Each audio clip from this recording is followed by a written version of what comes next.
Awesome. All right, cool.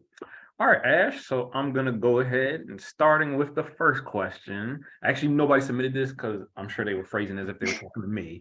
Because I didn't choose Hopkins to a degree. But why did you choose Hopkins? Yeah, so at first, of course, it was like for its academics. And Hopkins is a very strong school for whatever you want to study.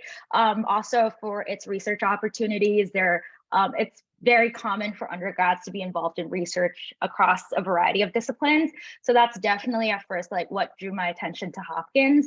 And then in the summer of my junior year, I came to visit and I love the campus. It's not the biggest, but that's great. You can walk from one end to the other in like 15 minutes.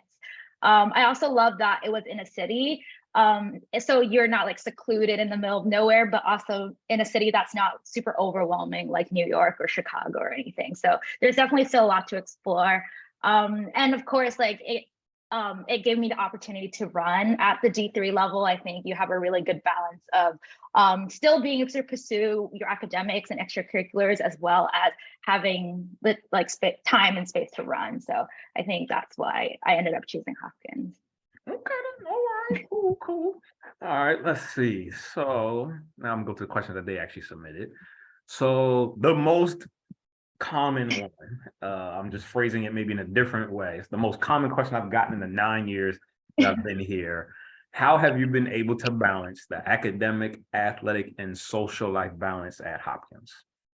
For sure. I think that's definitely one of the tougher parts about being a student athlete. It's not easy, I'm not going to lie.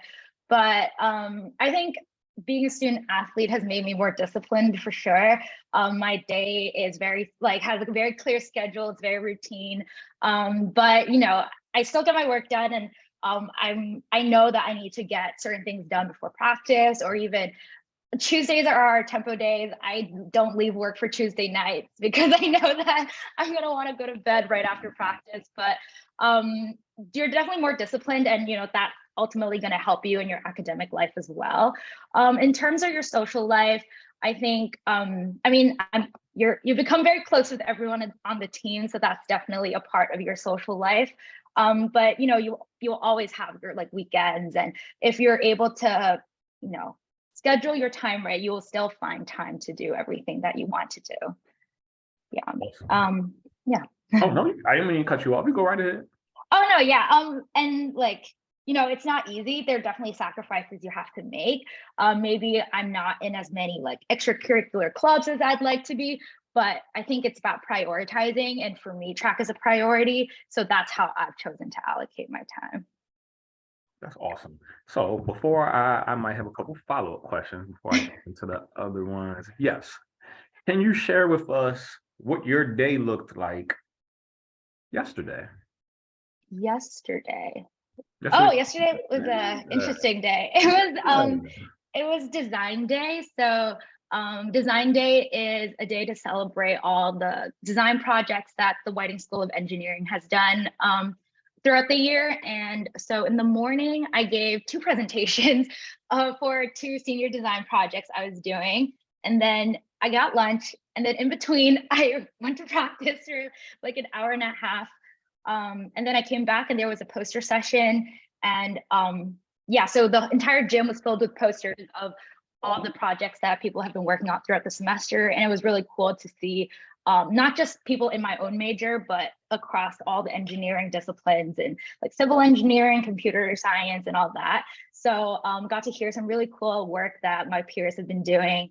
And yeah, my poster got, me and my group's poster got voted the most popular project in our department. So that was really cool. Oh, that's what's up. That's what's up. All right, then. So let me ask you this. Would you say, well, first off, I don't want to put you on blast. Can you give us an idea of what your grades look like? Right now, I'm happy to share my GPA. My GPA is like 3.89 right now. 3.89 through 3.90 out of 4 years at Johns Hopkins. Would you say track has gotten in the way of you doing whatever you're doing in the classroom?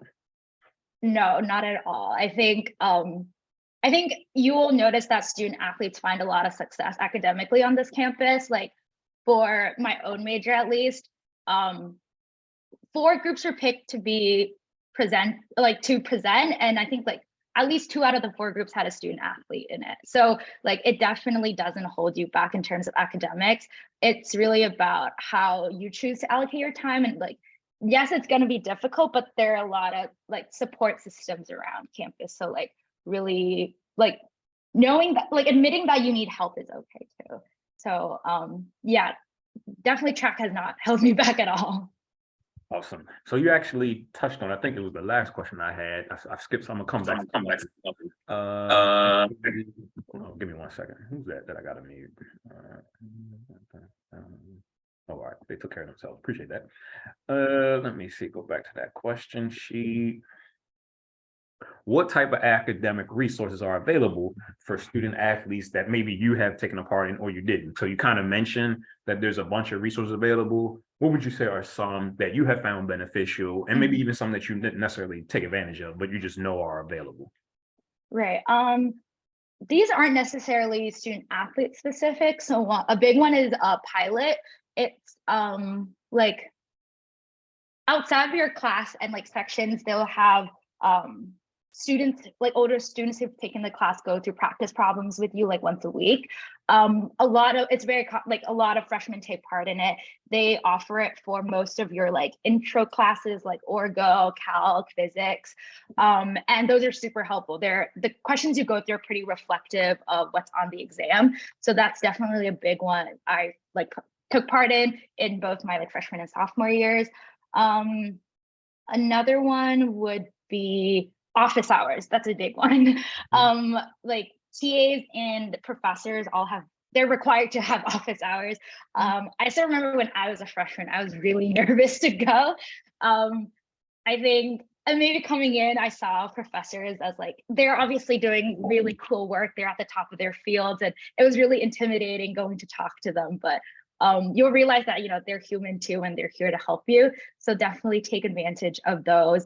Even if like you don't actually have a question and you just want to go in and like have a conversation with them, that's like also okay too.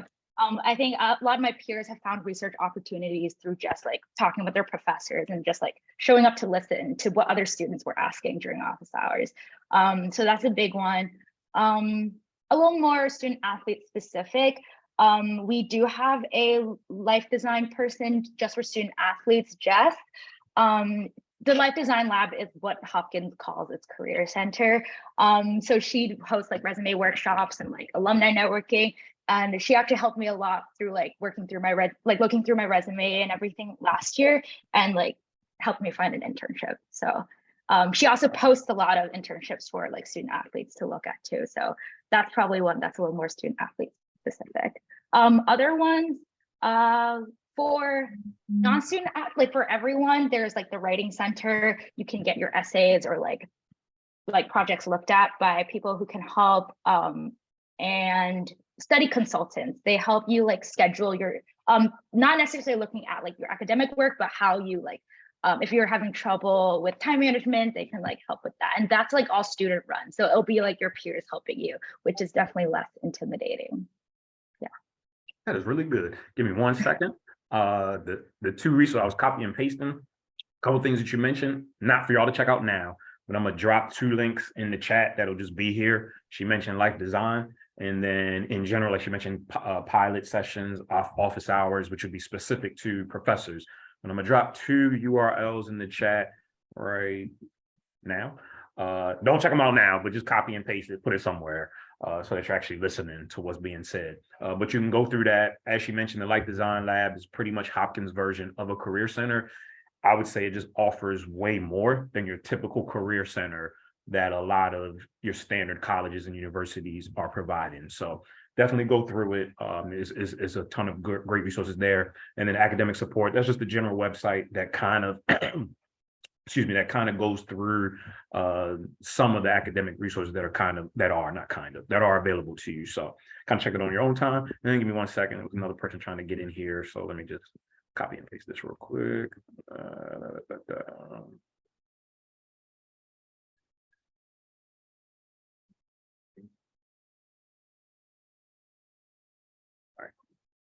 All right. So then there was something I had wanted to ask. I wanted to follow up with something you had said. Oh man, it'll come back to me. All right. So let me go back to the planned questions. Oh no, that's what it was. You mentioned talking to your professors. That's what it was. So, do you recall a conversation that we may have had probably the first month of your freshman year? Can you elaborate on maybe some of the advice I gave you almost 4 years ago? Yes, it was outside the bench of the rec center. We talked for like 2 hours. It was the first time I've talked to you, I think. Yep. And you challenged me to go talk to my professors first semester freshman year because I was scared to do it. Mhm. And after that conversation, I didn't like immediately become comfortable. It took a long time, but I'm still nervous today. Yesterday, actually, during lunch, three professors sat in front of me, and I was so nervous to talk to them. But we had a great conversation. We were joking around and everything, and yeah, I think it takes time, but you'll build some really good relationships with some professors around campus. Absolutely, absolutely. And one thing that she had mentioned earlier on, she mentioned that sometimes, well, you was also talking about Jess, but sometimes there could be professors that are the ones, actually, I think you did mention it, that could kind of be hooking you up with an internship opportunity or, a referral or a reference letter. But it's a lot harder to get a genuine reference letter or a genuine referral from anybody that doesn't know you. And so one of the things that I had challenged Ash when we had talked 4 years ago coming in as a freshman, and she told me one of the things that she was kind of, I don't want to say it was a weakness, but it was an area that she needed to kind of grow in was, you could say, public speaking or being able to talk to somebody in a leadership position, AKA a professor. And so it was like, all right, well, this is what I want you to do.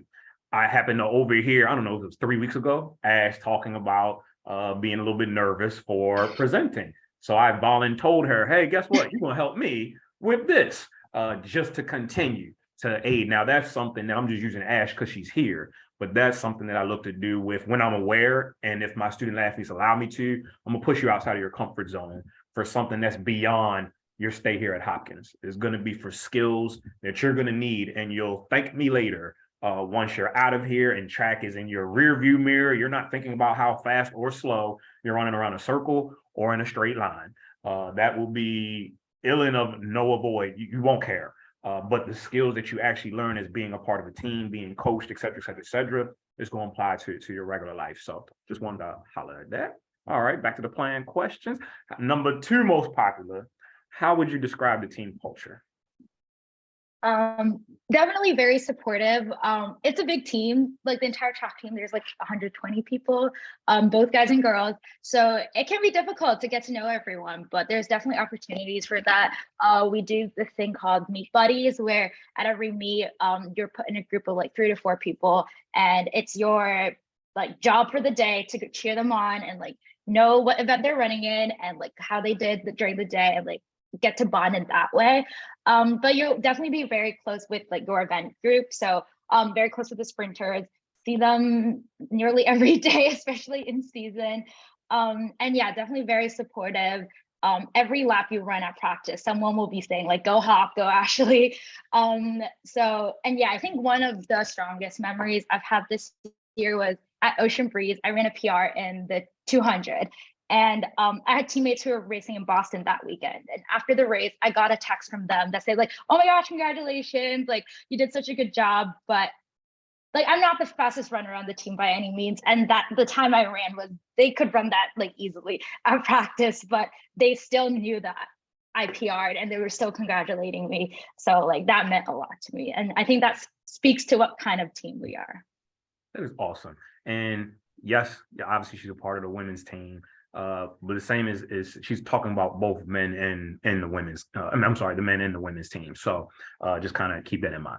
All right, let me see. Go back, and then I'll say the last two. Can you, like, I asked for a day, but now I'm kind of asked for a week, so to speak, as if you were in class. Because I know yesterday you weren't in class necessarily, but can you walk us through a typical day? Can you walk us through a typical week, so to speak, in the life for you as a Chem BE major? Yeah. So my Mondays through Thursdays look pretty like regular. I was able to schedule my classes so I don't start class till noon, so that's great. But actually, in the mornings, I do research. So on Tuesdays and Thursdays, I go in at 9 a.m. to do research until my first class, and then I also have a campus job, so I do that on the Monday and Wednesday mornings. So I do that, and then in the afternoon, I'll have classes between like noon to like 4 around, and then practice from 4:30 to 6 or 7, depending on if we have lift. And then I go home, eat dinner, do my homework, and go to bed before midnight. I've been doing a lot better at that this semester. It's definitely a challenge in previous semesters, but I think I've learned to prioritize sleep. Even if I don't finish my homework, I just go to bed and we'll wake up early in the morning to finish it. And then on Fridays, I don't have class, so that's great. Oh man, that is an amazing schedule. Now, obviously, that's a senior schedule. However, I can recall, and you can correct me if I'm wrong, Ash. I feel like in general, for some of the shucks, I would share my screen and just show somebody's schedule, but I'm not. Typically, I feel like they might be in class, call it maybe 10 to 2, 10 to 45, so to speak, as far as like a freshman. They're usually a little bit more space. Now, if you have a lab, that's a different story. So you might have, 1 or 2 labs that could be 3 to 6 hours long. Like I had one of my other seniors, she has a lab every Thursday, what's on her schedule at least, for 1:30 to 6:30. One of my current freshmen has a lab that's scheduled for 1:30 to 6:30 on Mondays. She's not always there for the entirety, so sometimes you get out early, but we don't necessarily plan for that, so to speak. But you mentioned your sleep. Would you say, as a first year freshman, did your sleep patterns look like they do now? Oh, absolutely not. Yeah, I didn't think so. It takes time to learn to prioritize sleep, I think. I definitely in my freshman year, I was going to bed at like 2 in the morning. Would not recommend, but it's overwhelming when you first come to college and for the first time, classes are challenging here. It's an academically rigorous school, and it takes time to adjust. But so if you do struggle, don't feel bad about it. It's very normal. It takes like a year to adjust, maybe more, but that's okay. Yeah, I think freshman year was definitely one of my toughest years, and it gets better. It definitely gets better as you go along. Like you'll like your classes more. Hopefully you'll like either switch majors or stay in the major, and it's like something you like to study, so that definitely makes it easier. You learn your what study habits work for you, and yeah, so it takes time, but you'll get there. That's awesome. As you're dropping a whole lot of nuggets, I hope people are paying attention to this. And so, like, one of the things that she said was an adjustment period. As a coach, and I kind of touched on this maybe a little bit later, but I'm kind of getting ahead of myself. It was one of the questions that somebody asked, but I want to make sure I read it word for word when I get to it. It was kind of tied to expectations, so to speak. Typically for first year's freshmen, whatever you want to call yourself, I don't have many, particularly because it's going to take you some time to adjust. Now, typically freshmen will come in with expectations. A lot of times they're the hungriest. I might have said this on my Zoom. They typically sometimes tend to be the hungriest because they have like this, I want to prove myself. I literally was talking to 2 of our freshmen on the women's team over the course of this week, and that was exactly what kind of got them in trouble. When I mean in trouble, leading to injuries, where, ending the previous season, I'm on such a high as a high school senior. I don't want to take a break. I'm ready to just dive right on in. And it's rare that momentum can remain for the entirety of an ending. With most of you all as high schoolers are probably ending your season, call it late May to early June or mid-June if you're going to New Balance Nationals. Well, I know there's 3 nationals now, but all the national meets and everything like that, it's hard to keep that fervor continuing to go. And so we got to find times for breaks. But then you're also coming from a completely different environment. Some of you on the West Coast, some of you, East Coast, whatever the case may be, some of you in your parents' household. Now, some of you have never shared a room before with a roommate. Some of you might be night owls. Some of you might be early morning people. Some of you might be patient people. Some of you might be ignorant, impatient people, whatever the case may be. And even learning how to bond with individuals, like all of that. Some of you, the cafeteria food you're gonna hate. You know, you've been used to grandma's cooking or mom, dad's cooking, or you're cooking. I don't know. Some of you got to do your own laundry. Some of you got to figure out where to go get your hair cut or finding a hairdresser. Some of you, the mattress sucks compared to what, you know, you got a little twin size. Some of you are living in a closet size dorm where you might have a living room that's the size of your bedroom. It's so many different adjustments, and that takes time. Your whole life is different. It's very rare for freshmen to just all of a sudden come in and just they're killing it, both in the classroom, both in life, both on the track. And so I literally was having a conversation earlier today at 1 o'clock with one of our current freshmen, and I'm not saying this to praise me, so hopefully you don't take this way. I was sharing with her where I do everything I can not to put pressure on you. You're going to put enough pressure on you. I'm not that coach at the meets coming at you like, what are you doing? Why you run? Hey, you're already in your head. If you didn't run fast, I don't need to tell you you ain't run fast. You'll beat yourself up for that. I'm not going to reiterate anything. Ash, can you vouch for me? Have I ever came down your throat about a time or anything like that? No, definitely not. It's not necessary. Again, as much as I'm a coach, I get paid to hopefully make you faster. So I want you to run fast around a circle or in a straight line. That's my job, is kind of on that. At the same time, I'm not going to put that additional pressure on you because that's really not going to help you. You're already in your head about those things. But even as a first year, it's going to take time. Once you get more comfortable in your living environment, you'll get more comfortable in what you're doing. And so as that safety net that you have, whether it's your home, you know, it becomes your home, and that should be ultimately become your safest place. And as that becomes more of your safest place, everything else is going to extend from that, and it's ultimately going to get better. Things in the classroom will ultimately get better. Things on the track will ultimately get better. Some people, they jump right on in and it's there. Some aren't. We can't predict that necessarily. And so, but yeah, so just want to touch on that. All right, then the last one for you, Ash, was, well, you actually kind of answered it to a degree, but I'll still just phrase it this way. Somebody had asked, what is the typical amount of practice to school ratio for students? So I don't know if you have a number, but. So practice will be anywhere from like 2 to 3 hours a day, depending on lift, and that's 4 times a week. And when you're in season, you'll have meets, so that would be like a Saturday as well. And for classes, depending on how many credits you're taking, I would say like 3 to 4 hours of classes, sometimes even less. I have days when I have 1 hour of class. So it's definitely not like high school where you're like 8 a.m. to like 4 in the afternoon. You will find that you'll have a lot of free time, and I would recommend you use that free time wisely. Yeah, so you'll have to get a lot better at time management when you come to college. Absolutely awesome. And give me 1 second. I'm just making sure. There we go. All right. So that was it for the ones that were submitted for her. So if anybody has anything that they want to ask her right here, right now, otherwise I'm gonna let her go. But just go ahead, unmute yourself, and go ahead and pose it.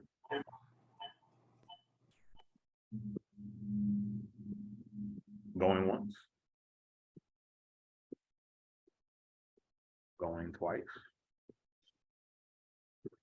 All right, Ash. Well, thank you so much. I appreciate that. You know, that was efficient, 30 minutes. You know, I didn't want to take too much of your time. So I will take it from here. But thank you so much, Ash, and I will see you Saturday. Yes, thanks, Shed. Nice to meeting you guys. All right. So let's take it from here. So let me go back to these questions, and starting with participants. All right, cool. All right. Do prospective student athletes get any assistance through the admissions process through early decision or regular decision? Early decision, yes. Regular decision, no. And so in a nutshell, basically, I'm gonna give a general rundown of this general process. So what will end up happening right around probably maybe a week or so after Father's Day, I will send all of you all and a bunch of others that are rising seniors a generic email that'll say something to the effect of congratulations, XYZ, on your amazing season. Hopefully you had an amazing season. If you didn't, I apologize for saying you had an amazing season. Just don't hold it against me. Congratulations, you had an amazing season, XYZ. These are going to be our next steps going forward. I'm going to ask you for a certain amount of items Most importantly, it will be your unofficial copy of your transcript with final grades through your junior year. You don't need to remember all this. I mean, if you want to write down, feel free. But the email is going to say exactly what we'll need. It'll be an unofficial copy of your junior transcript with your final grades, what you are interested in studying. So whether that's undecided or matter, doesn't matter. I just need something. If you have taken SAT, ACT scores, I will need what your best scores are to date if you've taken them. A few other things. Your senior class, projected senior class schedule. So once you get an idea of what those classes will be, your best athletic performances, but that's mostly for me and our coaches. That's not necessarily for the academic side. And there'll be a few other things that we'll kind of ask. But then the last thing is, are you open to the idea of early decision? Now, I end up getting all kinds of replies to that question, and it tells me people aren't listening to what I'm saying, or they didn't even read my email. I'm simply asking, are you open to the idea of early decision? Why am I asking, are you open to the idea of early decision? It's simply because admissions, when we're starting this process through come June, because we'll start this technically after July 4th, but I'll send the email giving you all a heads up on what we'll be looking for starting sometime after Father's Day. Give me a week or two. After Father's Day, admissions will start doing what we call pre-reads, which I believe was a question that somebody had asked. So you can call it where they will look over in a generic format. Basically everything I ask you for, they will look over. And then they will give us an idea. It's not black and white, like these are your chances of getting admitted or anything like that. They'll just give us an idea if we should continue recruiting you or not, basically. And so I will let you know that based off of the feedback that they give us. Now, it's not some detailed in-depth where they looked and, for example, oh, Kyle Lee, it looks like, he's done da-da-da-da-da and da-da-da-da-da, and here's a report, like it's some, book report. It's not like that. It'll be like three words. And so they keep it moving because we're literally sending hundreds and hundreds and hundreds. I'll send pre-reads on almost anybody that sends me a email or sends me the information. Bam, send it out. Not only are they doing that just for the track team, they're doing that for every other sports team. So they're not taking time to go in some super in-depth formula, but nor do we need them to at this stage. This is mostly just to give us a general idea of should we continue conversation going forward. In July, August, September, October, November, they only care about individuals that are open to early decision. If you already know you are set in your mind, I'm not applying early decision nowhere, we don't need to talk until December. Big reason is they intend on filling the majority of their class. And this is not specific to Hopkins, but I'm talking about Hopkins. These are going to be other schools that are similar to Hopkins. I don't want to name schools because they're not about to get promotion on this recorded Zoom. But if you're looking at schools like a Hopkins, they're going in the same route where they're trying to fill up the majority of their entire class. I'm not just talking about a sports team, but their entire class through the early decision process, whether that's early decision 1 or early decision 2. Regular decision is much more generic. So when it comes to support, going back to the original question, we have, if you want to call it influence, I don't even know if I could use the word influence. I would say more so support, where we'll put together a list of individuals. Let's say we're at the finish line. So we go through this whole recruitment process. I'll get into a little bit more of that later. We get to the finish line. And it's like, hey, this individual's like, hey, I want to come to Hopkins. It's my #1 school. And we're like, hey, we want you here. We would add you simply to a list that I submit to our head coach, who then submits it to our athletic director, who then submits it to admissions. And we wait and kind of see, so to speak, to a degree, if everything works out. Now, ultimately, that's a group that's in, let's call it another tier, so to speak. Ultimately, and this was somebody's question, somebody that asked me, do we provide likely letters? Yes, that's ultimately who we're looking to go after. Our priority are those that would potentially qualify for a likely letter. Well, how do you qualify for a likely letter? First step, we gotta get academic pre-read. And you gotta be in a category which generally, I think I've probably emailed at least all of y'all at least once. And in that first general email that I probably sent you, I gave you a certain set of statistics. And I highlighted the middle 50th percentile of typically what is admitted here at Hopkins. That is typically, call it a 4.0 GPA scale, unweighted. I know some of you are like 5.0, 6.0s, hundreds, but we can do conversions later. But generally speaking, that's around a 3.9, 3.95 unweighted GPA. This is the middle 50th percentile. So it's typically being there. You have to be top 10% of your class. I know a ton of schools claim that they don't rank right now, whatever. They just might not post those statistics, but they know what's up. And so 99.9% of Hopkins students are in the top 10% of their class. So again, you might not know it, but your guidance counselors, they know. When it comes to standardized test scores, that's typically for the SAT, it's around a 1510-ish. For the ACT, it's around a 34-ish. Now, again, this is middle 50th percentile. So if you're talking, there's a lower 25, obviously you could say that's probably, I don't know, 31s, 32s, 33s. And obviously you got an upper, could be 35, 36s. Now we're targeting those that are in that middle because this is the group that is most likely to qualify for a likely letter.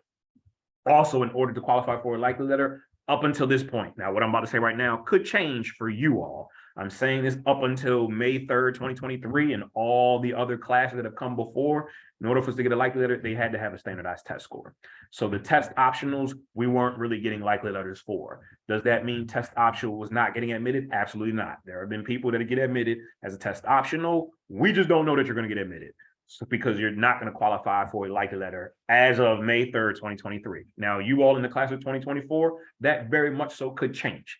Test optional wasn't introduced until about 4 years ago. And so even actually 3 years ago, my first test optional class, shucks, it's probably less than that. My first test optional class is my current sophomore class. So my rising junior class. And so then you got, so there's been 2 classes that have come in, actually this third class, your high school senior class would now be the 3rd class that is going test optional. So you all would be that 4th class. So it's even still new. It's a new process going about that. And we're not the only ones in that boat. So even the data that we have on that is incomplete.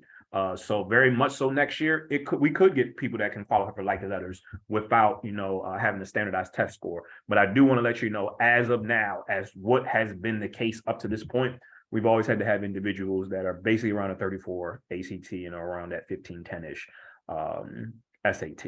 And so that was a very general idea. But since I'm already on that subject, let me go back. So I mentioned we'll do an academic pre-read.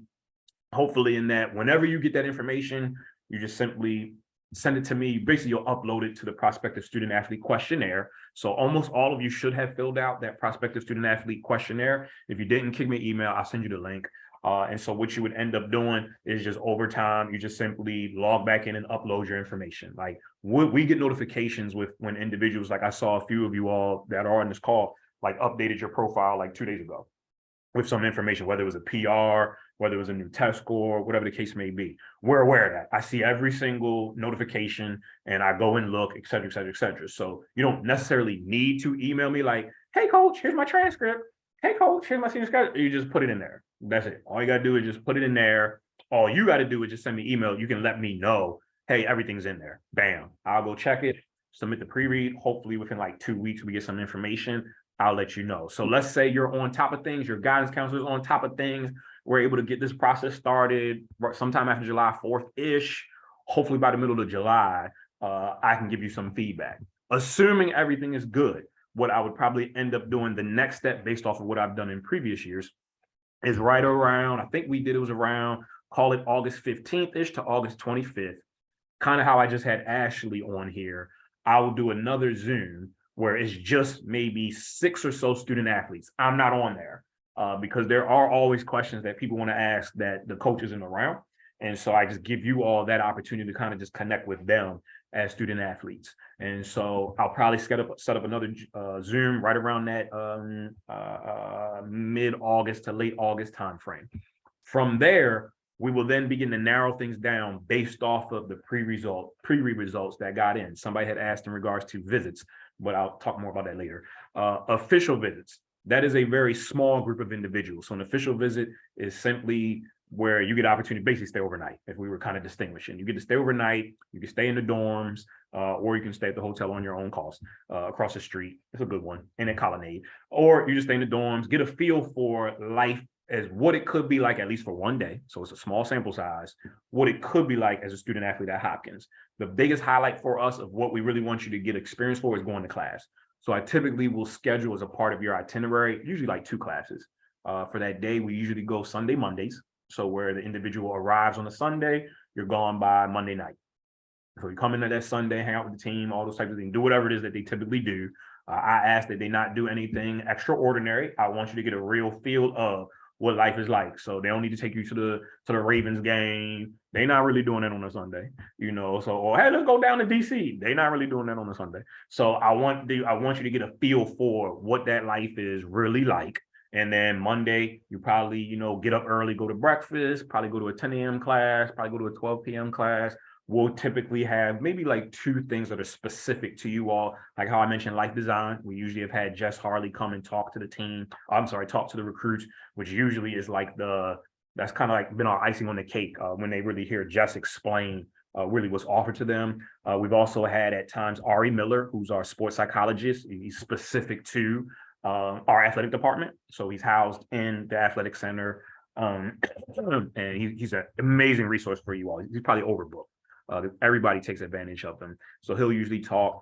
And then I think in the past, we've had our athletic director, Jen Baker, who was absolutely awesome, kind of speak and give a few words. And then probably it would be Nikki Benz, who handles all of the student athlete engagement opportunities. So like different student athlete clubs, different student athlete volunteer opportunities. She kind of will explain some things. So we'll usually take like an hour and a half to kind of do that. If you're still able to, if your travel plans allow you to, you can go to their practice and you go home.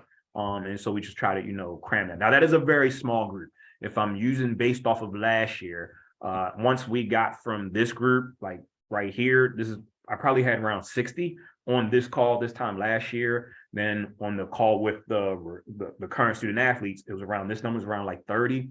And then from there, when it came to the official visits, it was probably like around 15, including both genders. So it was around maybe like 8 and 8, something along those lines. And then from there, I would say somebody had to ask this question, about half I kind of expect to actually commit, so to speak. But I will say 80% of the individuals that came on visits were individuals that would likely qualify for a likely letter. So we were only going to bring in people that we felt really good about they would likely get admitted. And why I say likely is because if you do something stupid, it gets pulled away. So the way a likely letter would work, and it has happened before. We've had a couple people do absolutely stupid things on social media, admission sees it or somebody else sees it and it gets pulled. So I would recommend y'all don't do stupid stuff on social media. I know that's the way of today's world. Clean it up. Just don't do anything stupid. And so other than that, and as long as you ain't lying about your grades, which we've had people do, lying about anything and all those types of things, if everything matches up, then we say you will possibly qualify so that, we're covering our tails in case that you've been lying. But of course, none of y'all will be that individual, so I ain't gotta worry about that. But basically, that like letter would come to your email straight from admissions. The caveat is you have to apply. Now, I want to be able to tell you though, prior to you applying, you will likely qualify for a likely letter. And I'm not leading you astray. I'm a straight shooter. I can tell all of y'all that. I'm a straight shooter. I'm not gonna just, oh yeah, you're going, and it don't happen. No, I'm gonna let you know where things stand. Because as a coach, I'm going to be transparent with you.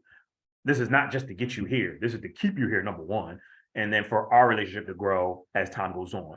But once you're here. Now, in order for that to grow, though, that requires vulnerability, transparency, honesty, whatever you want to call it, as a two-way street. So I'm planting those seeds early on now during this recruiting process. And you're going to get what I give now. And you'll see that, once you are here. So I will not lead you astray.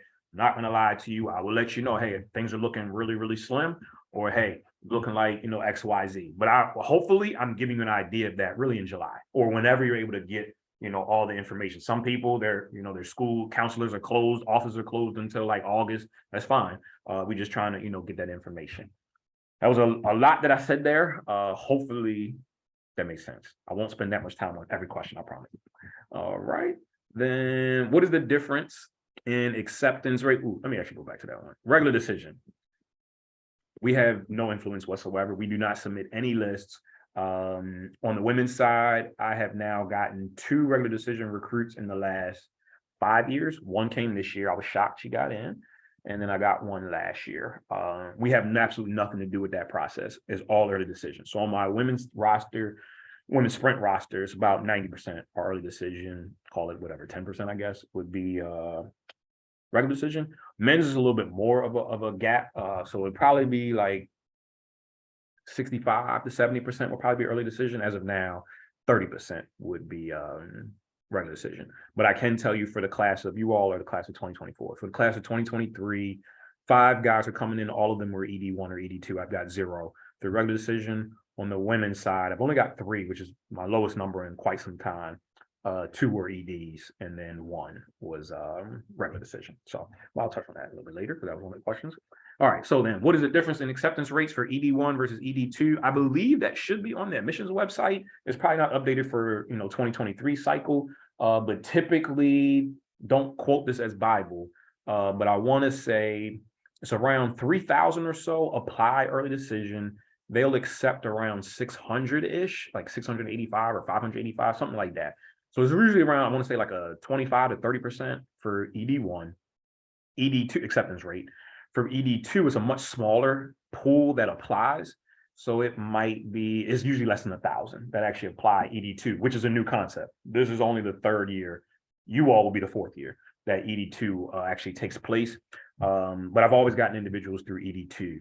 So I couldn't necessarily give you a specific, like, what is the difference? Typically, the standards are about the same. It really only changes for regular decision. The only determining factor is, let's say everything outside, BME doesn't count because BME is this whole other entity, but let's say you're just basic biology. If they filled, which they likely wouldn't, but let's just for worst case scenario, if they filled all the slots they're looking to fill for biology through ED1, then there's no need for them to pick up anybody in ED2. And that is not meant to create fear because that has never really happened before. I'm just kind of giving an example. So based off your major and how much space they have left, per whatever you may be interested in studying, that'll play a part. But it really hasn't, since I've been here through the ED2, hasn't been a problem. It's really just for regular decision.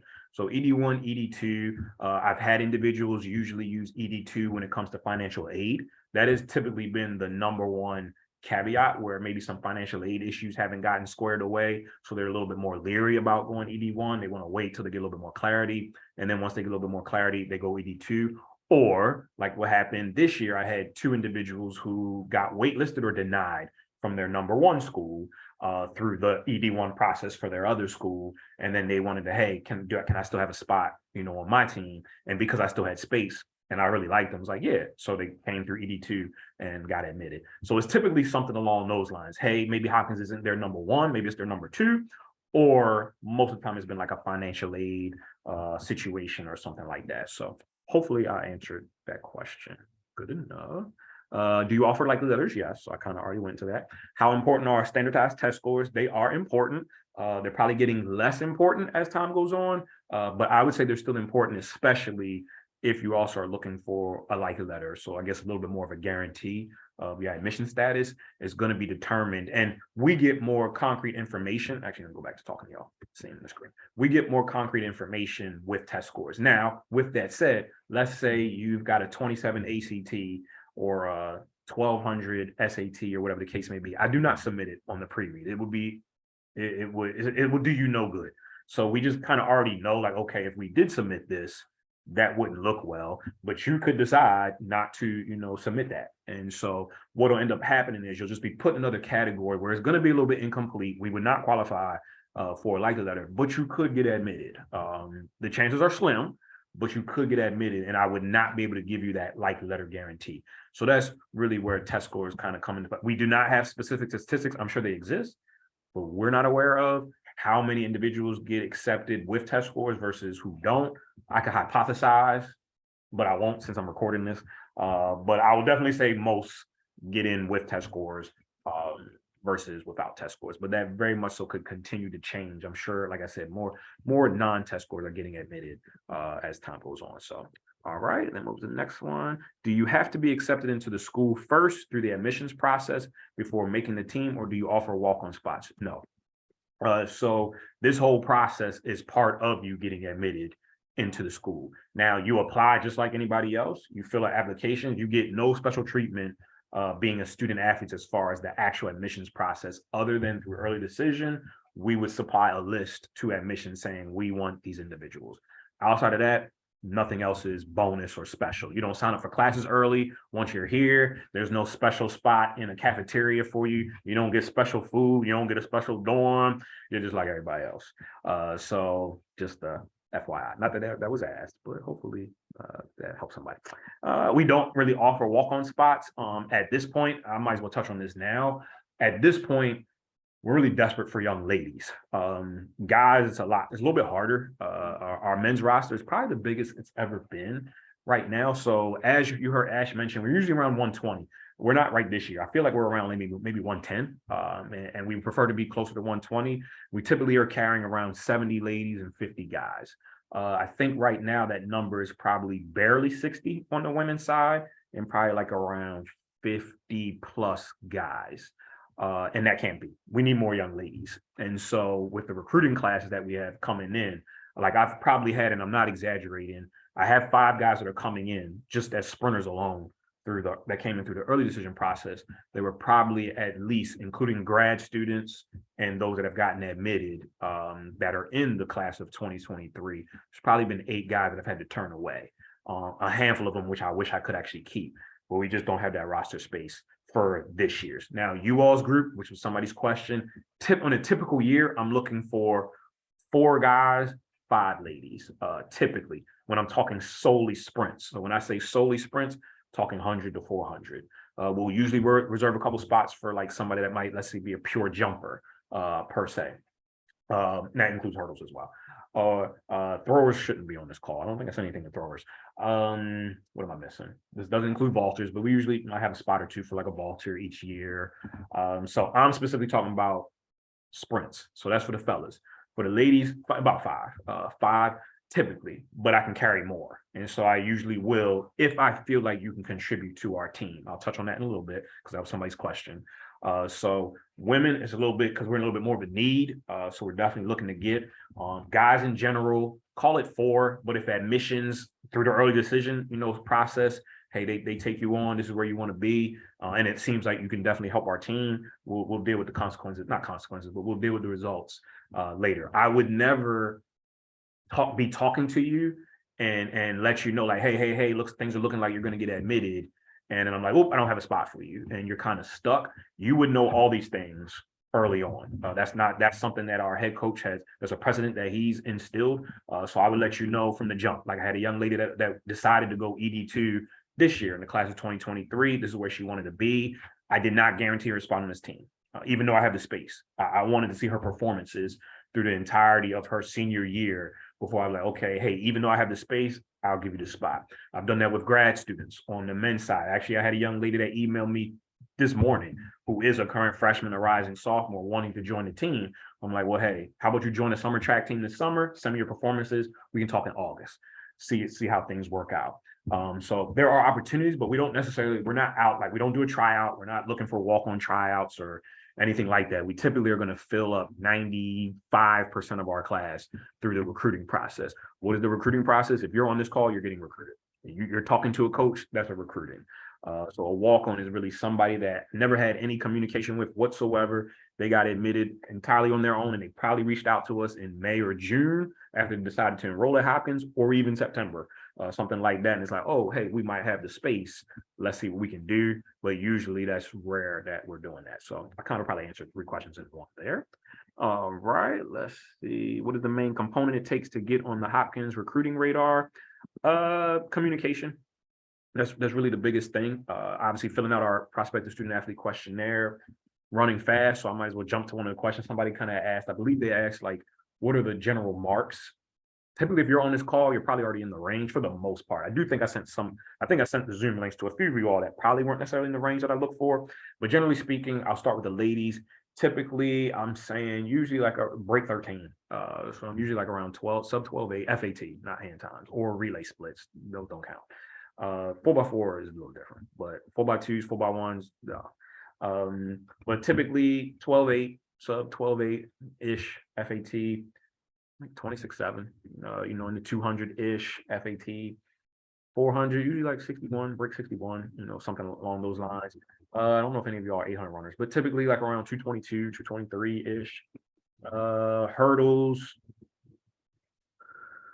usually like 15.5, I would say, for the high hurdles. 300 hurdles, break 47, like in the 46s, or 400 hurdles around 66. And then that's on the track. We've got jumpers. Typically our jumps coach, I'm not our jumps coach. Our jump coach is awesome, Alex Jebb.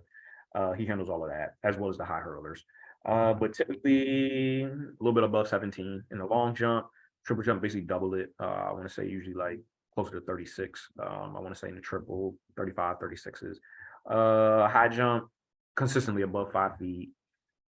Missing events, triple, long, high jump. I feel like that was it on the women's side. Men's side, sub 11.5. Hopefully be breaking 23, but I'll definitely look at 23 lows. A lot of my guys were typically like, not a lot, half of them were typically like around 23 low, maybe in high school. 400 break 51.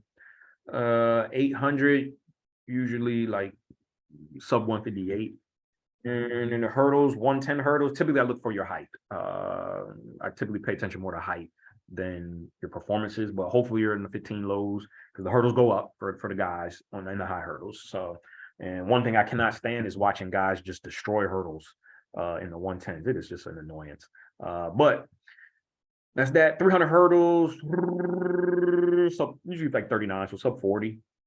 400 hurdles, be around like 55, 56, and hopefully be able to alternate both legs. That is key. And then 800, I already said 800. Jumps, typically he's looking for like 21 in the long. I want to say closer to 44 in the triple. High jump, I believe usually above 6 feet. I felt like I covered all those events. So that's typically performance. But also the specifics, I'll probably go back to and say, hey, check out that Zoom. I think I'm sorry, the YouTube Zoom that I had, I do believe it's got chapters now. I looked at it today. I think it got chapters. It should be somewhere between 0 to 17 when I kind of talk about exactly what I'm looking for. But it's really somebody that I'm going to challenge you on how you think. I'm going to push you. I'm going to make you uncomfortable at times. And so are you open to that? And so that's a big thing of what I'm looking for. I want to see, can you handle challenges? Are you going to be an overcomer? Are you going to persevere? Because as Ash alluded to, Hopkins is not easy. But if you're looking at Hopkins, you're probably looking at schools similar to Hopkins. None of them are going to be easy. If a coach is telling you it is, they're lying to you. They'll run fast away from them. No pun intended. And so I want to know, will you last? And so that's going to be important for me. But to get on the radar, you just communicate. Send genuine emails. Don't send me super long, copy and paste emails. If you know we do it. For the first one out, don't send me some super long, all your awards and accolades. It really doesn't mean anything. At this point, it means nothing. You just let me know your performances. That's basically it. And your grades. That's all we need to know. And we take it from there. It's real simple. I know a lot of you, like probably every other day at least, I'm getting emails from people sending me videos. Hey coach, this was my race, yesterday or last week, et cetera, et cetera, et cetera. Had a young lady sent me awesome videos of her running like 56 something this past weekend, I think, whenever Mount Sac was. And so it was just awesome just actually seeing her run. We're like, oh, it's good to see you all going out there running versus just imagining what you could look like, so to speak, out there competing. So I love videos. Big part of that is because I was a high school coach. I coached high school. If you watch my Zoom, you'll know, for 8 years before I came here to Hopkins. And so I do believe in potential. If I got space for potential, I'm gonna try, assuming what I see. So I got to see something though. I can't just be, oh, I ran 63 and I believe I can run 56.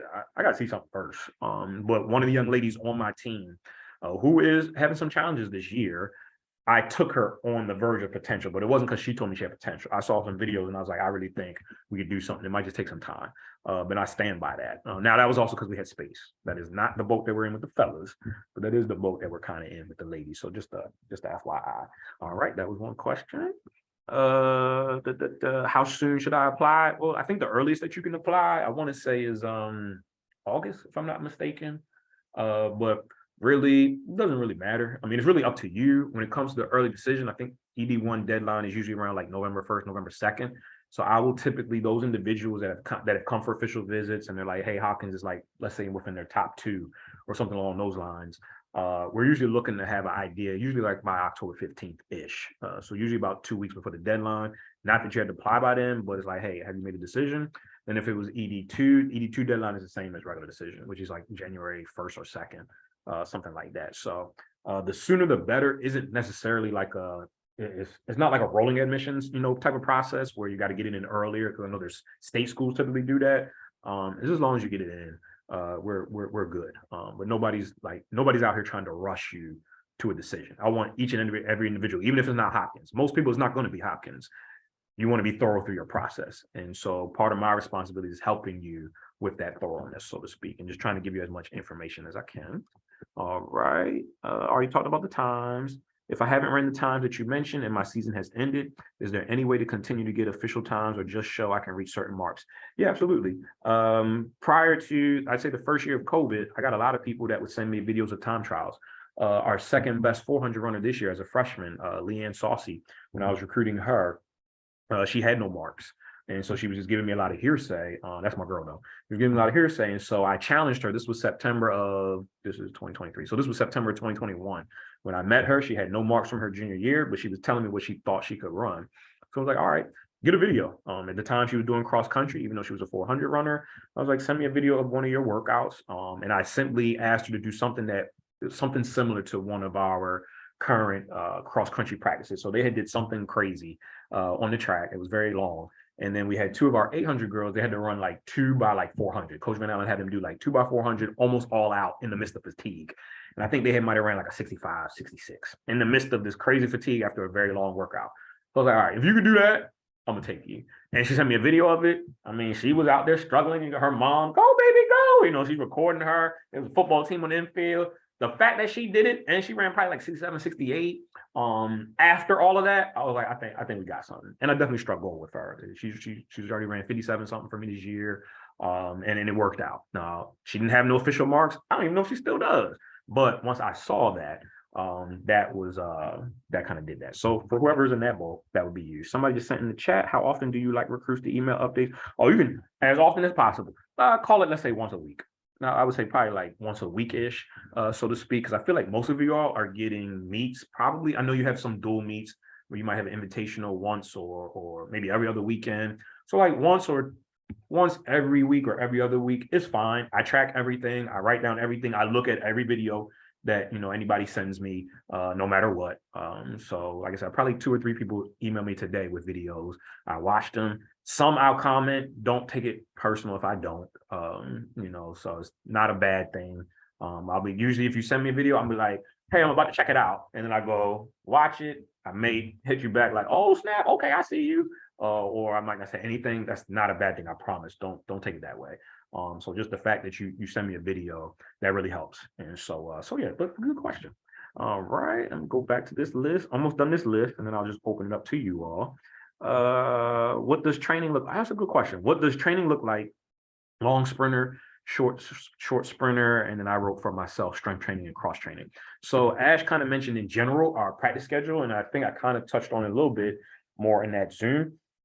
So right now we're at the end of the season. So this is championship season. Most of our team is going to be done Saturday or Sunday, which is our conference championship. That is different than the typical high school. I think most of the Northeast schools and definitely those on the West Coast. And I think a lot of the West Coast individuals aren't even on this call because of the time zone change. You're running all the way up into June. Unfortunately, that doesn't work for Division III. Most people are going to be done, like I said, that first weekend in May. We'll have a small group that will go on to what we call national qualifiers or last chance meets. So we'll do 2 of those. I'll touch on the meet schedule later because that was like the last question somebody had asked. But so right now we're at that stage of the season where we're just kind of touching on a little bit here and there. It's really in and out. So for example, Monday, I gave everybody off. Tuesday, yesterday's workout for the 400 group, it was raining, it was ugly. They were supposed to had 2 different 400 groups. We had one group that simply went 1 by 40, take 4 minutes in between. So we're off the 400 start, really just working on, we're race modeling, where I would want them to really sprint for, depending on the strength of the individual, anywhere from 40 to 60 meters. So I want them going for it, that first 40 to 60. But in the case of the workout, 1 by 40, chill. 1 by 80, where they're attacking for 40 and they're beginning to float the second half of the 80, chill for about 10 minutes. Then we were going 1 by 300, where I wanted them crossing the 200 at race pace. So for example, I'm gonna use the young lady that I was using at the time, where her goal is to hit 200 at about 25.5. And so I wanted her crossing 200 at about 25.5 and keep going to the 300 mark. Then we'll take about 15 minutes. Oh, I'm sorry, that was the wrong workout. We took 90 seconds. She walked back to the 150 and then finished with the 150. And that was it. So 1 by 40, 1 by 80, then call it a broken 450, a 300, wait 90 seconds, 150. Simulating also how you would feel with a little bit of lactic acid buildup. Now, this is a quick touch in and go because I'm using her specifically. Her workload is going to be a lot this weekend. So we don't need to do a lot in practice. Her workout is going to be running a 400 prelim, a 200 prelim on Saturday, a 4x1, a 400 final, a 200 final, and a 4x4 on Sunday. That in and of itself is a workout, as a real workout. So during the week, now at this point of the season, we're not doing much. However, earlier, call it, let's say 2 weeks ago, when we were in more of the meat of the regular season, and I know right now I'm highlighting 400, but I'll get to the short sprinters in a second. Typically, I really like doing broken races. So might go 250, 150. So 250, wait 60 to 90 seconds, 150. This is at 400 race pace. We might do that twice times, maybe, with like 15 minutes in between. Maybe we finish with a couple 60s. This is on a Tuesday. Tuesday is our highest quality workout day. Part of that is I like them to get about 2 days to recover from a weekend meet. You know, if we had a meet on a Saturday or something like that, give them about 2 days to kind of recover. So Tuesday is going to be our most intense day, but it's not a lot of volume. Now, Ash mentioned tempo. So some of the 400 runners, I will use tempo, and tempo for us is, I call it intensive tempo, is simply second half 400 race pace work. So for example, for Ash, even though she doesn't run the 400, I might be using her to run the 400 in like 3 weeks. So I had her do a tempo workout yesterday where she was doing 2 sets of 4x200, where she's supposed to come through at 31:32. That's probably a 60-second 400 pace. And so that's coming through 200. If she was racing, let's say at 28, so she probably might come back with a 32. And so we'll do tempo where, hey, you're running a 32-200. I'm using the ladies here on purpose. You're running a 32-200, wait 2 minutes, run another 32, wait 2 minutes, run another 32, wait 2 minutes, run another 32, we'll wait like 7 minutes, do that again. Something like that. But for a lot of them, that's actually at this stage almost, I wouldn't call it recovery, but it's just a nice little easy workout, and they'll feel, not easy, but medium intensity, and they'll feel okay the next day. So I had 2 different groups for that. On the short sprinters, I had yesterday was very quick out of blocks, 2x30, 2x60. It was really in and out. In the regular season, we'll do more. They really don't run beyond 250. We'll do anything from 20 meters to about 250s, so to speak. Monday is acceleration for everybody at this stage. And so I do use wickets a lot, or banana hurdles, so to speak. So we'll usually do that once or twice a week, usually on a Monday. We won't do anything beyond 20 to 30 meters though.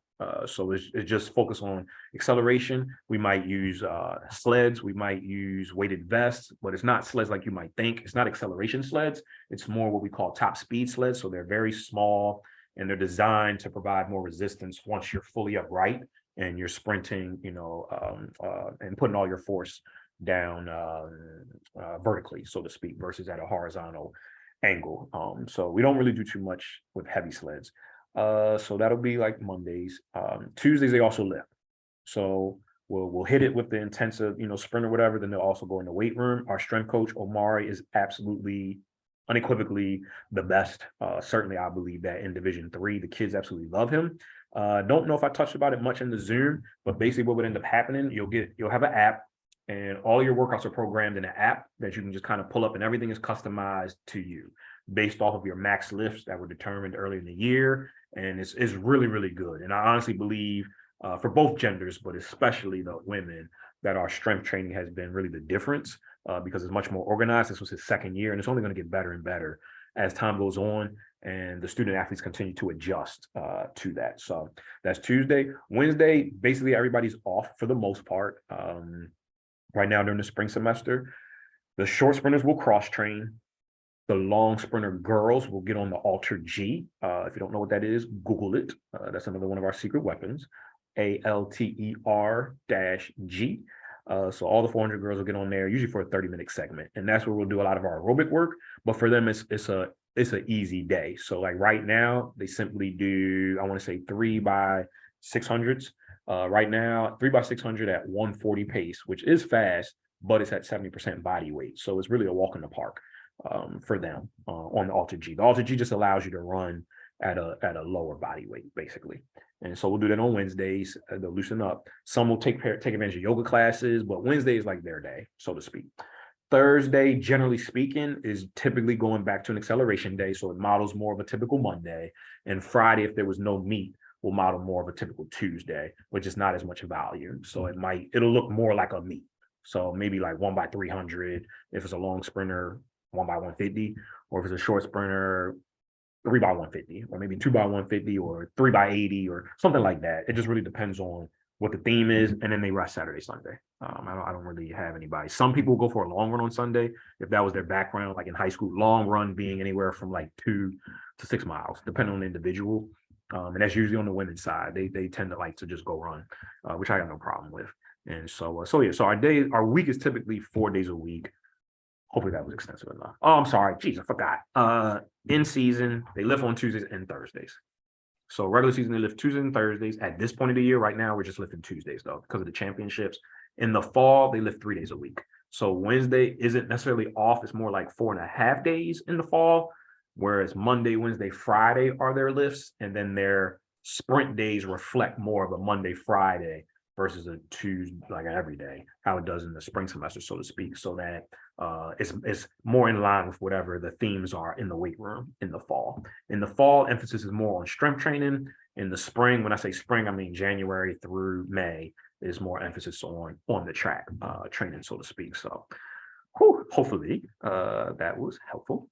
How do you work on mechanics in practice? That's a great question. Early on, I spent a lot of time talking about it. To be honest with you, after that, I don't.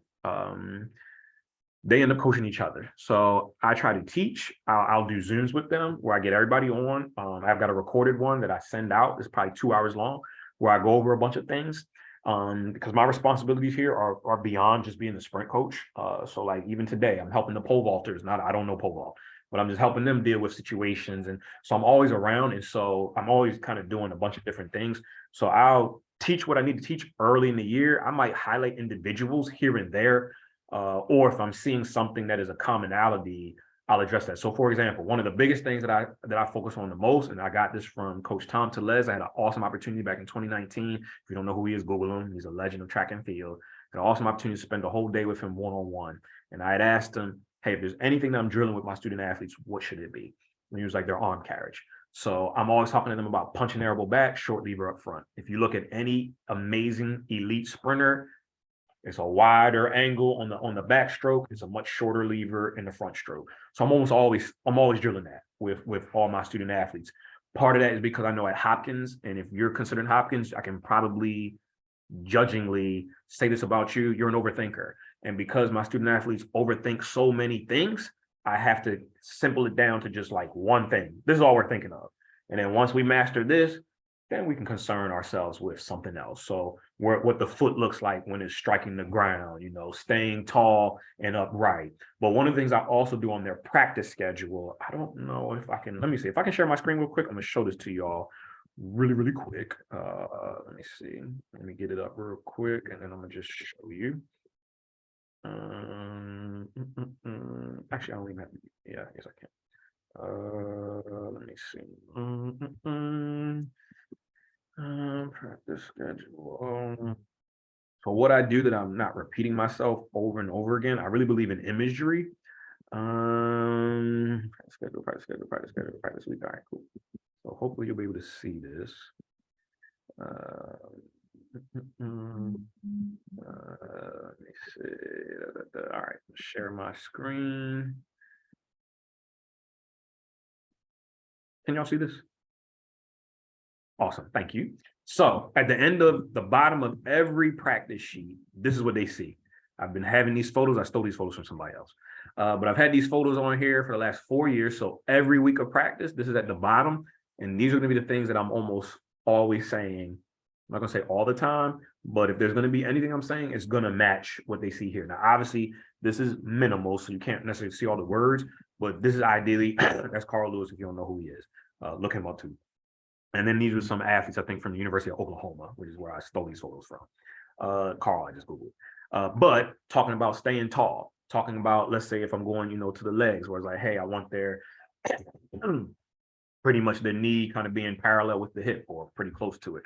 Foot strike is what we might say is dorsiflex, but basically for the most part, it's kind of landing kind of flat. Not flat as in like it's a flat landing per se, because you really want to be midsole on or maybe ball of the foot, but really midsole on. But it's this, so it shouldn't be landing on the heel first, and definitely shouldn't be like a ballerina per se. But you can notice that if you see when I was talking about the shorter lever, that it's like more of an acute angle with his left arm, talking about Carl, is beyond 90 degrees for the right arm. Head is straight, the jaw is relaxed. And so I might highlight a few things over the course of the season per se, you know, but for the most part, my especially my guys, they know this so well, they end up coaching each other. So I really don't need to be saying a bunch, and I don't want to be really saying a bunch. There's just a lot more that I gotta kind of manage. And so I go over a bunch earlier on in the year, and then from there they really do a good job of kind of policing themselves. And then as things come about, I'll highlight that. So hopefully that helped that. Are there major differences between the indoor and outdoor season?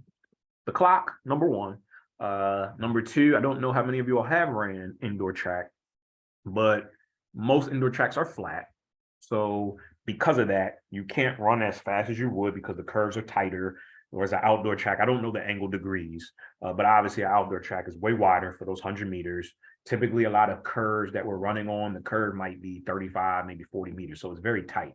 So you're actually losing some of your, velocity or your momentum going around the curve. So your performances, and especially if you're like lane 1 or 2 or 3, it's going to be even harder on a flat track. Now, a bank track, you're going to run faster, but even that is dependent on the degree of the bank. And so that plays a factor. The indoor season is longer on the collegiate realm. So you're pretty much talking about for most people, December to the end of February, but for some, December to the middle of March. Outdoors, basically, as far as performances, as far as meets, it's really just the month of April. And so it is a lot shorter. But then you do have some, obviously, that could go to nationals. So we'll usually have 2 meets after. I'll go back. I'll save that for the last question. 2 meets after conferences and then nationals. But for the most part, training, weather dictates training based off of, how cold things are or whatever the case may be. I do not like sprinting in the cold. I don't know how some of y'all do it in the Northeast. Well, some of y'all probably run in not classrooms, hallways. We don't do that. We're outside, but I'll just use some hills, but I don't use steep hills. So there'll be a slight incline if we're going to sprint. But we've been fortunate, really, the last, I'd probably say 2 years, where it really hasn't been that cold. I don't even know if we got any real snow this year. So that really hasn't been an issue.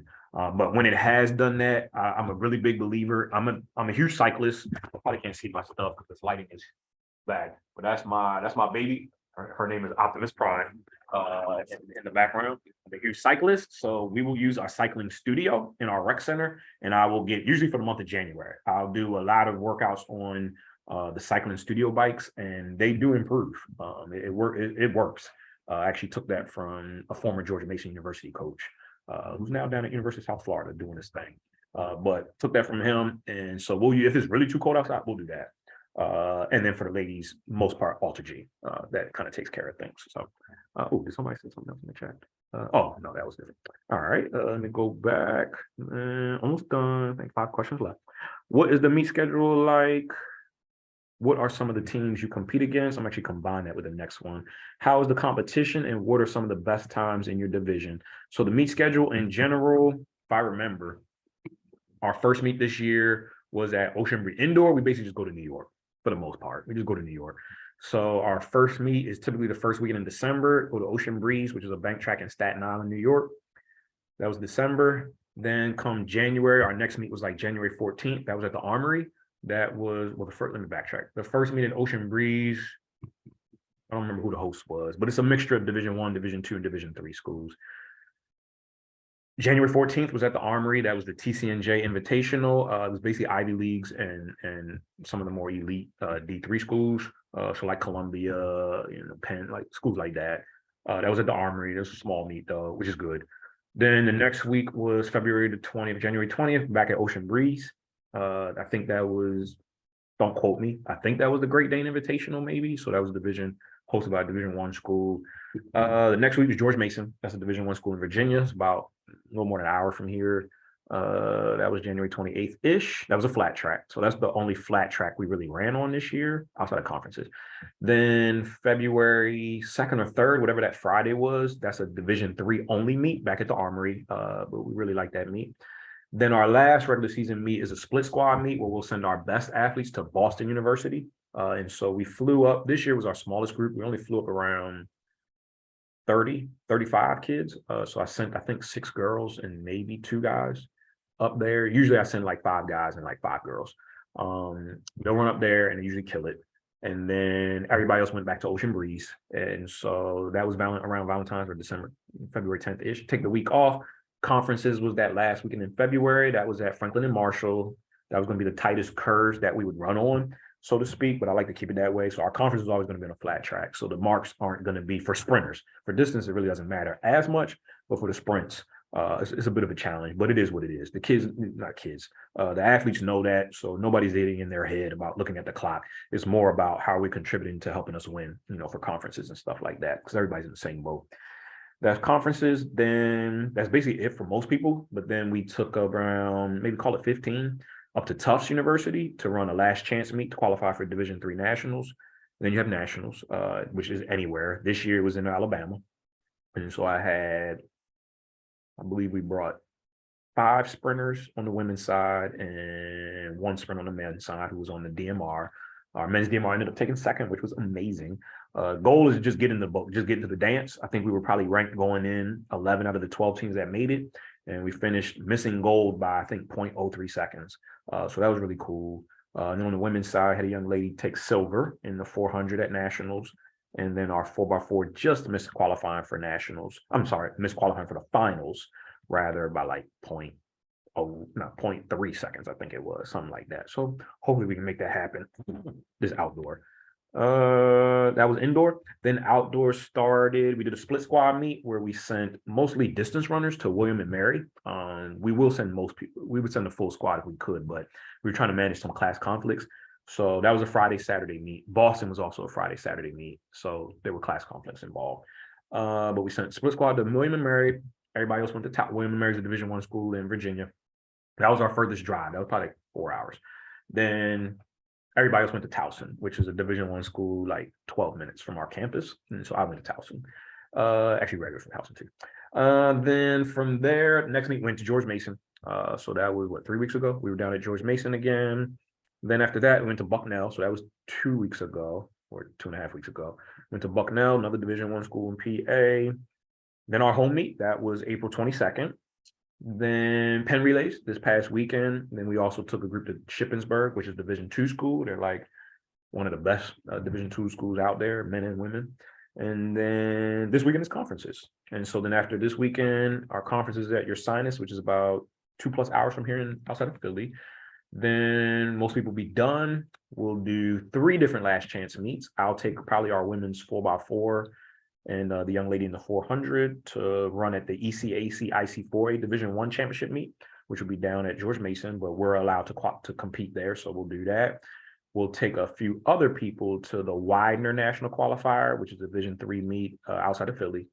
And then the last group will compete in the AARTFC championships, which will be at Susquehanna University, which is a Division III school, May 17th, 18th. And then that's the last day to qualify for nationals. And then hopefully we got a group qualifying. As of right now, I think it's just Lauren that's on the sprint side in the 400 and the 200. I don't manage the jumps, but Victoria's always killing it. She's number 1 in the triple jump, and I believe number 2 in the long jump, but she's the defending champion in both. And I think that's it right now for the sprints. Our 4x4 technically would be in as of now. Our 4x1 would just be missing it, but the goal is hopefully we'll have both. Typically, still answering that question. So this will be a good resource for you, tfrrs.org. If you don't know it, I will put this in the chat, tfrrs.org. I'm gonna write that in here. Send to everyone, tfrrs.org. That has every single statistic on anybody that has ever, or any team has ever competed in college, like for probably like the last 20 years. So any school, you'll see all their results this season, all their marks individually, collectively, whatever the case may be. So, because I'm not going to waste any more time, not waste, but somebody had asked, like, what are the times that your sprinters have run this season? You can look on there. In general, on the women's side, I'll start with the women. 100 anywhere from 12-1 to probably 14. 200 anywhere from 24-8 to probably 29. And 400 anywhere from 55-2 to 69. Men 100 anywhere from 10-8 to Jesus, I don't even want to mention some of them. Let's just say 10-8 upwards. 200 22-1 up till who knows. 400, it's been our down year in the 400, but we won't bounce back. 50 point to Jesus, keeps going. That's enough. But you can see some of it on T-First. So that would be hundreds to the 400s. Because I think the individual that sent me that was a 400 runner, if I remember correctly. All right, go back to the list. Kind of answered these. So 3 left. How big is the track team? About 112, I believe, today. I think it's 112. Call it around, what I say, 50-ish, 50 plus guys, and we're around a little less than 60 ladies, something like that. And I already mentioned how many incoming sprinters are you looking to get for the following season? Typically 5 ladies and around 4 guys. How versatile should a sprinter be? As versatile as you can be. So I can give you an example. One of the top 100 guy that's coming in next year is also in a really good 400 runners from California. And so that makes you more versatile. Well, obviously makes you more versatile. It makes you more, I don't want to use the word marketable, like this is a business. To a degree it is, but you're going to be more attractive to any coach when you have a wider range, and you can do more things versus being limited to something specific. I don't know. I don't remember. Are you any of you all familiar with the University of Texas right now? I think it's a young lady named Julian Alvarez or something like that. Anybody know who I'm talking about? Black lady. She's real strong. Yes. Thank you for giving me a thumbs up. I was listening to a podcast with a couple coaches, and they were talking about the difference to where she was last year. And I don't know where she was last year, but the difference between why she's running so much faster this year is because she's embraced the 400, even though she's a short sprinter. Now she runs their 4x4, but she's solely a 100, 200 runner, but her 400 meter has developed so much, which has made her stronger for the 1 and the 2. It just makes you more useful. Coaches are going to be looking, hey, can you run on a 4x4? Obviously the 4x4 is that one sprint relay that goes both ways, indoor and outdoor. That's the only one that's both seasons. For high school, for college, I know some high schools run the 4x2. Really don't do that for college. Our conference does for indoors, but most don't. So the 4x4 is interchangeable, and you're always looking to have that versatility. So I would definitely say that. Then the last question: do we offer athletic scholarships? No, we're a Division III school. No Division III schools offer athletic scholarships. So please keep that in mind. And then, what are the possibilities of visiting your school? What is the best time to visit? I kind of touched on that a little bit. You can visit whatever you want. Us meeting is very unlikely to probably happen. Hence why I do these Zooms and these recordings, et cetera, et cetera, et cetera. I have met with some of you all. Shout out to those that I probably said your name to earlier. And if I'm around over the summertime, if I'm able to meet with you and you fit the profile of what we're looking for, I will do everything I can to meet with you. But best time to visit is really what's the best time for you. I just wouldn't try to plan it to like necessarily meet with me per se. But if I can make it happen, I will. Over the summertime, I usually tend not to be around that much. But I live about 15 minutes from campus. So if I can get around, I will. But I also will let you know if I can. All right. And then I am 20 minutes over than I wanted to be, but it is what it is. Is there anything else that anybody would like me to touch on while we are here? You can just simply throw another question in the chat or unmute yourself.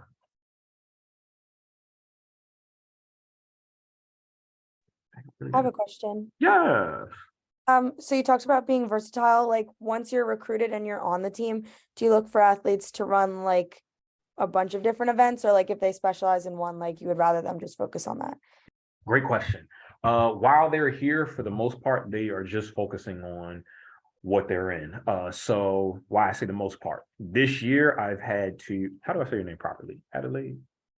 It's Adelaide, yeah. Adelaide. This year, more than any on both genders, but especially my young ladies, I have been tested in many other with injuries, sicknesses, life challenges. And so I've had to scramble, switching people around. So Ashley, who was on here, is a short sprinter. Ashley is probably 5'1", maybe 5'2". if that. But I'm prepping her just in case I might need her for this 4x4 to qualify for nationals, even though she's ran like 1/400 in her collegiate life, which was like at George Mason about 3 weeks ago. But I might need her to do that. So because of life situations that have been happening to some of our other athletes. So, but she's also open to it. And she's also been developing, so I don't remember what she ran in high school. This year she's PR'd with a 12.3 in the 100. That speed is interchangeable. So I'm like, I can use that, so we can just take off fast and hold on in its simplest form for the 400. And so it's like, okay, hey, and I've been joking, but halfway serious. She already knows this.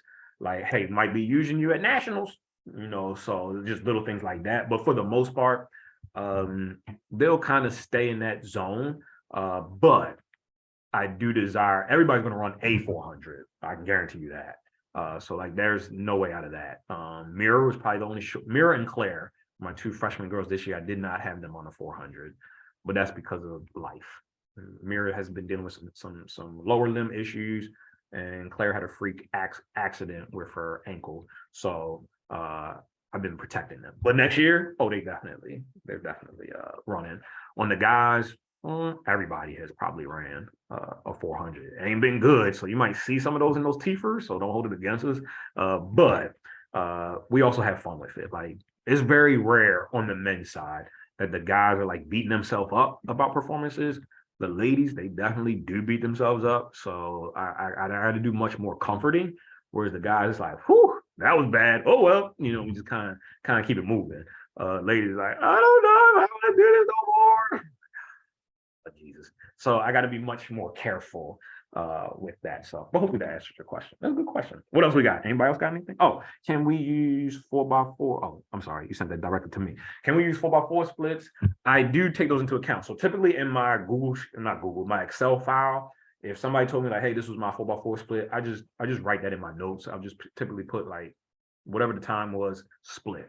But usually if I don't really trust too many other people's splits, unless it's a true FAT split, which I know some timers do, like some live results do.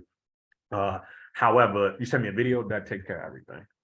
So it's like, I can just kind of see this for myself. No knock on high school coaches or dual meets. I was a high school coach, and I knew how a lot of these coaches, especially when it came to 4x4, a little bit different. So you're on to something there, young man. But man, they be guessing about times. After the first place, it's like, okay, what you think they ran? What you ran? Okay, if they ran this, then they just like, that's just trash. Send me a video. And he's like, oh no, you didn't. They're just up there guesstimating. And then certainly for the 200, oh my gosh, like they be on the whole other side of the field, gun smoke, done gone up.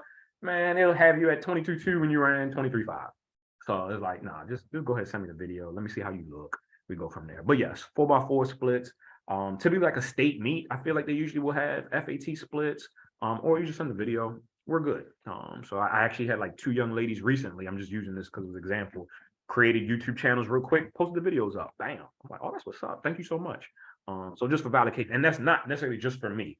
I'm the one sitting here obviously talking to you, but I promise you, 90% of coaches are going to be looking for that. They're not going to just take your word per se. So great question. Are there any other questions? First of all, thank y'all so much for still hanging on. Any other questions? Kind of going off of what Adelaide said, do you ever make like 400-meter runners go up to the 800? Oh, I definitely do. So I actually that's a great question, Emma. So I will use Lorna. Samantha, I think you met Lorna. Lorna this year, she's 400 hurdler. I think her best 400 time this year was like a 59 something. So we had one meet at Ocean Breeze where I had an entire 4x8 made up of our 400 runners. It was just for fun. It was like, hey, y'all, we just gonna have some fun. But the way they were supposed to do it was I wanted them to run it the way I wanted them to run it, which was take the first 400 easy as in probably like they all probably came to the first 400 like 75 seconds. And then they went from there. So they were anywhere from like 225 to 230 for the first time out.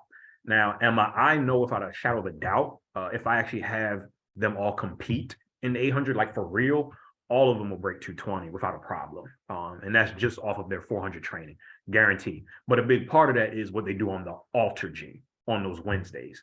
So in the fall, like how I mentioned now, not that I expect you to remember everything I said, right now they're doing 600s at like 140 at 70% body weight. In the fall, those were 1000s. They were doing 1000s, not that fast, but we've been just progressing. Where in the falls, it was 1,000. Then once we got to indoor, it was 800s. Now that we're outdoors, it's been 600s. And once we get to nationals, it'll be cut down to 400s. And it's more of a fartlek. That in and of itself, I fully believe is a big reason why. So like Lorna, I think she ran 218 at Bucknell 3 weeks ago. And so she's gonna run the 800 at conferences just for fun. Lauren probably ran, I think, 219, but she had a life situation. She can run 212. There's no doubt in my mind. With her speed, she run 212. Leanne hasn't competed for us just yet this outdoor season due to some life issues, but she can run like 217, 218. They're all in that same boat. Now, because they can do that, don't mean that's what they're going to focus on. I just want them to have that strength, but their focus is still the 400. So yes, on the guys side, typically the guys are more of like a 4.8 type already coming out of high school. And then they typically, if they're running a 400, it's on a 4x4, but they may be focused more on the 8, so to speak. I don't really have in my group like a prototype 4.8. Some of those will be kind of like on the cross country roster, so to speak, but that really depends on what the strength of the individual. If somebody was focusing more on the 8, well, actually that depends. So Leanne, one of my current freshmen, sorry to put you out there, Leanne. She focused on the 800 more in high school, but when she got here, she told me she wanted to focus more on the 4. So we have focused on the 4. So she wasn't like running cross country, but we've had like some of our other freshmen who they're more of a distance type. So they run the 800, but they're also probably flirting with the 1500, so to speak. So does that kind of answer your question? Awesome. Anybody else got anything? Take advantage of it while it's here. I have another question. Yes. So I do 400 hurdles. So are there a lot of opportunities to get like open 4 times outdoors, or is it more of just training open like indoors, and then once you get to outdoors, there's only so many for like hurdles? Great question. So outdoor is definitely more limited. So typically using the 400 hurdlers, 400 hurdles didn't go as well as we would have liked this year, but basically usually the first meet, I put everybody ran the 100, the 4x1. I didn't put much together of a 4x4 because it was freezing outside. I mean, I'm sorry, it was very windy. So we didn't do a 4x4. But why I'm mentioning that, because the 400 hurdlers, there was we didn't do the 400 hurdles. Now, a big part of that was the 400 hurdles was on a Friday at our Towson meet. And I didn't want anybody missing class for me. So we did not do the 400 hurdles. Saturday, nobody ran the 400 hurdles, nobody ran the 200 because it was on Friday. So Saturday, it was the 100, the 4x1, 400, 4x4, but it was a very windy day. And my kids are overthinkers, and I didn't want anybody having crazy slow times in the 400, so we didn't do that. Every just hundreds, 4x1s. The next meet was George Mason. I did have one young lady do the 400 hurdles that day. Didn't go great, but she got it in. And so it wasn't necessarily her fault. It was very cold and very windy, but we got it in. Bucknell, we did not do the 400 hurdles. We did the 800 and the 400. Some people did the 400 that day. And then the home meet, we did the 400 hurdles. And then Shippensburg, the home meet is Storms. So, but we still did the home meet. I mean, we still did the 400 hurdles. And then Shippensburg, which was this past Saturday, we did the 400 hurdles again. So at max, you're talking during the regular season, at maximum 5 opportunities, but I'd probably say 3 we would actually do. And then if you include conferences, but we're not doing that. Our current athletes aren't going to run the 400 hurdles this year at conferences. We've decided to do something different, but they could do it at conferences, and possibly if they're in position to qualify for nationals, 2 of the last chance meets. But yeah, so I said all that to say, yes, there's opportunities for definitely. I want them to get open 4 times. Worst case scenario, 4x4s. Question. Any other questions whatsoever? Take advantage of it while you can. Don't send me an email like, Coach, I wanted to ask. Nah, you better build your confidence up. Yeah, just go ahead, send it in the chat, send it private chat. I don't care, something. Don't send me an email. Going once. So if you had a good time last year, but like this season hasn't been going as great, would you still be considered a prospective student athlete, like even with that, because you have that PR time? 100%. So I'm glad you asked that. Typically, as time goes on, I will ask you, why do you think you haven't been able to match that per se? Now, am I open to that? Is because that happens in college. And so, but it's us trying to figure out why that might be happening. If I'm not saying you would be saying this, but if it's just solely, oh, my coach, then we don't need to have a conversation. I see it as more, it's going to be a 50-50. So I play a part, you play a part. How can we go about, doing this? If it was maybe a life issue, or it's a health issue, or it could be a training issue, or whatever the case may be. And let's see if there's the possibility that we can, continue on that trajectory, so to speak, once you're here. Because that has happened. That's happened for athletes where their senior year wasn't going well, but they were killing it, not killing it, but they were doing really well here their first year, or the vice versa. They had a really good senior year in high school, and then this year it's been like not so much. Of all the freshmen that I have on, I'm using the women since you being a young lady. I think I had 6 young ladies this year. I would probably say 3 have had really good freshman years. The other 3, not so much. And that happens. It's just kind of part of the process. And I expect probably 5 of the 6 for sure next year should be just fine, but hopefully all 6 I think will be good. And I would not say effort has anything to do with it though. They all, I fully believe, work very hard. It's just some tangible things that we kind of got to figure out. Honestly, a lot of times for young ladies, is just kind of like your ferritin levels is something to kind of be mindful of. So it's just like, not that I'm saying go out and go, let me go grab a bunch of iron pills. Like go talk to your doctor first, see how that kind of goes. But in some cases, that's usually like one of the first things we try to get some blood tests done, because that's usually like a factor. And once that kind of gets handled for young ladies, but we've also had to do that with some of our guys, where we had a young man this year, it wasn't ferritin, but after meeting with a nutritionist, I forgot to mention, we have a certified nutritionist on board as well. She's specific to the athletic department. After meeting with the nutritionist, she determined that he is taking in way too small an amount of calories. I think he was probably taking in maybe like 1,500, and for a student athlete, that is way too low. And then also with some health issues, he has to make different dietary changes, and so that was going to impact his performance. But we didn't really know that. It's just like, dang, the clock, man, what's going on? We don't know until super late in the process. So a lot of times it'll be some other things, but if we can collectively work on trying to figure that out, then I'm definitely open to it. So hopefully that answers your question. I had a couple people, is training age taken into account when looking at athletes? That's a great question, man. I've honestly never thought too much about it at this stage. When I say this stage, I mean in my 9th year of coaching college. When I first got here, I thought about it a little bit more so from a motivational standpoint. So when I coached high school, typically the acts that I had that might burn out earlier were those that might have been running track since they were like 5 years old. I remember I'd have some that were like All-Americans in the 8th grade or the 6th grade. By the time they was their senior year, man, they was done. But I would say in general, I don't think about it too much, but that is an awesome point though that you mentioned. I probably should think about it more. I'm definitely more open to the rawness where, hey, I've only been running since high school or something like that. Now, don't mean don't any of y'all that are like, oh, I'm not saying you've been running since you've been 5, that we're not talking. I'm not saying that.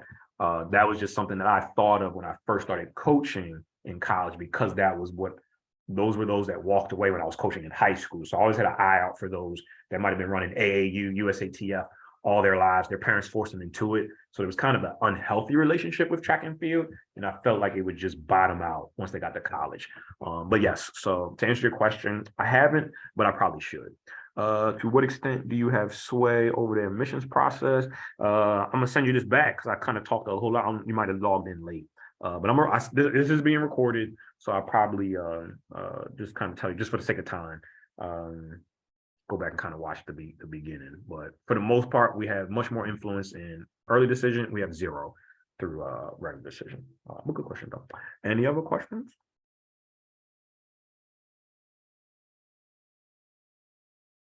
Going once, going twice. All right, y'all. Well, thank y'all so much for lasting almost 2 hours. Good Lord. I really hope that this was very beneficial to you all, especially y'all here on the East Coast. Thank y'all so much for staying up this late and staying on and listening. Big shout out to those of you all who kept your cameras on. Nothing against those of y'all that remained in all black. I did say you could do that.